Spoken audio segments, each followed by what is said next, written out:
Seorang laki-laki asal Indonesia yang besar di China nampaknya kembali ke Indonesia untuk usaha, namun ternyata setelah di Indonesia, dirinya suka judeng dan membuat terikat dengan hutang hingga akhirnya melakukan sesuatu yang ekstrim menggegerkan pemberitaan. Seorang laki-laki punya banyak hutang karena dirinya suka judi online, namun ternyata dirinya tak bisa membayar hutang. Namun karena ditagih oleh temannya sendiri terkait permasalahan hutang itu, tak mau membayar, lebih memilih menghabisi teman sendiri. Seorang lelaki bernama Alan Sia, berusia 32 tahun, lahir di Jawa Timur. Namun karena keluarga pas-pasan dan terkait permasalahan ekonomi membuat keluarganya menyerahkan Alan Sia kepada seseorang. Alan Sia sendiri diberikan kepada orang lain untuk diasuh dan diadopsi.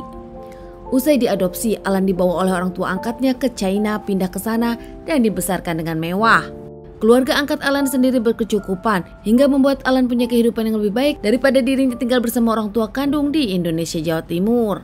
Meski dibesarkan oleh keluarga angkat dan dibawa ke China, Alan sendiri tak pernah ditutupi tentang masa lalunya. Hingga saat Alan besar, keluarga pun memberitahu tentang siapa Alan dan asal-usulnya. Hingga Alan Sia sendiri yang sudah dewasa memilih pulang ke Indonesia untuk berusaha di Indonesia dan juga sembari melihat keluarganya, keluarga kandung di Jawa Timur. Pindah kembali ke Indonesia, Alan sendiri tinggal di Jakarta, tinggal di salah satu ruko dengan alasan di awal Alan pindah ke Indonesia untuk berusaha. Dikenal sebagai lelaki yang pendiam, tak banyak bicara, bahkan tak mengenal orang di lingkungannya karena Alan sendiri tak bisa bahasa Indonesia dan tak kenal banyak orang. Namun Alan Sia yang baru saja pindah ke Jakarta dikenal dengan hobi yang kuat. Bukan hobi yang lazim buat semua orang karena ternyata hobi judeng bola. Hingga membuat dirinya pun berkenalan dengan seorang laki-laki bernama Tony Arifin berusia 45 tahun. Tony sendiri seorang laki-laki yang dikenal baik di lingkungan tempat tinggalnya. Ternyata Tony sendiri tinggalnya tak jauh dari ruko Alan Sia. Tony dengan Alan Sia sendiri memang suka judeng. Bahkan kerap mereka pun melakukan hal terlarang, yaitu memakai narkotika. Belakangan banyak menyebutkan kalau Tony adalah seorang bandar jenis narkotika sabu. Tony dekat dengan Alan, keduanya pun saling berkumpul, memakai narko bersama dan keduanya pun bahkan menjual narko bersama-sama. Kedekatan mereka berdua pun di awal baik-baik saja, selalu kemana-mana bersama. Tony selalu main ke ruko Alan Sia, begitu juga sebaliknya. Alan Sia sering ke rumah Tony dan orang-orang pun tahu itu. Namun belakangan pertemanan mereka merenggang terkait Alan Sia yang berhutang kepada Tony. Bukan hutang yang sedikit, dan hutang tersebut pun ada hubungannya dengan kekalahan joding bola yang dilakukan Alan Sia. Tony kesal karena dirinya menagih, namun Alan Sia mengaku tak punya uang. Bahkan setelah didesak ditagih pun Alan Sia seakan tak peduli dan ogah membayar utang. Hingga suatu hari Tony pun meminta Alan Sia untuk menjualkan narko ke orang-orang dan jadi kaki tangan Tony. Berharap Alan Sia bisa membayar hutangnya kepada Tony dan Alan Sia pun punya penghasilan. Ditawari pekerjaan itu, Alan Sia pun mau. Alan Sia membawa barang dari Tony dan menjual ke beberapa temannya dan berencana di awal membayar hutang hingga mendapatkan untung dari barang tersebut.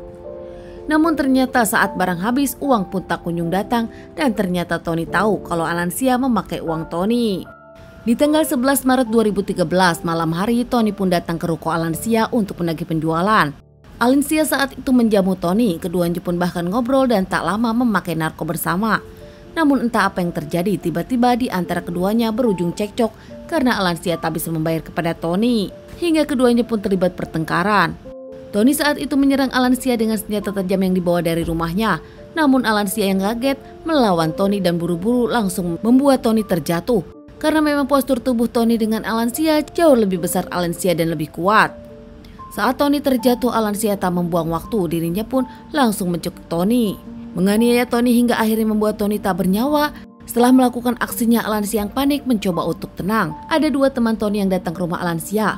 Namun Alan Sia mengaku tak tahu keberadaan Tony karena Tony sudah pulang. Usai kedua teman Tony pulang, Alan Sia pun berpikir untuk menyingkirkan jasad Tony. Usai cukup lama berpikir, Alan Sia memutih Tony dan memasukkannya ke karung kardus juga koper yang ada di sana. Disembunyikan di gudang dan tak lama Alan Sia pun lebih memilih membersihkan ruko dan beres-beres. Tak lama Alan Sia dengan taksi kabur menuju bandara dan kabur ke Surabaya. Saat Alan Sia dalam pelariannya di lingkungan wilayah Alan Sia tinggal, yaitu di ruko, nampaknya para tetangga mencium bau yang tak sedap hingga akhirnya semua bereaksi. Salah satu tetangga di dekat ruko Alan Sia bahkan melaporkan ke pihak kepolisian curiga ada sesuatu di ruko Alan Sia. Pihak kepolisian mendapat laporan itu pun langsung datang ke ruko Alan Sia dan mendobrak ruko tersebut. Setelah beberapa waktu diperiksa, pihak kepolisian pun kaget Ternyata bom menyengat tersebut berasal dari plastik, kardus, dan juga koper yang ada di gudang. Usai dibuka, pihak kepolisian menemukan beberapa potongan jasad hingga akhirnya evakuasi dan membawa potongan jasad tersebut ke rumah sakit untuk dilakukan otopsi. Langsung menyelidiki kasus ini hingga tahu jasad tersebut adalah jasad Tony. Setelah diotopsi dikembalikan ke keluarga. Namun untuk mencari pelakunya dari pihak kepolisian pun mudah karena ruko tersebut disewa oleh Alensia. Dengan kerja keras pihak kepolisian, Alensia pun dicari dan diburu hingga saat polisi tengah akan melakukan pengejaran, tiba-tiba pihak kepolisian dari Jakarta pun menerima info dari pihak kepolisian Surabaya. Di Surabaya sendiri Alensia diamankan terkait dirinya ribut dengan seseorang di sana. Saat pihak kepolisian meminta identitas Alensia tak punya, Alensia mengaku ketinggalan di Jakarta. Yakin kalau Alensia sendiri bukan warga negara Indonesia dan tak bisa bahasa Indonesia, pihak kepolisian sempat menyiapkan translator saat itu. Kepolisian di Surabaya pun mendapatkan info dari kepolisian Jakarta kalau Alan baru saja menghabisi seorang dan memutinya.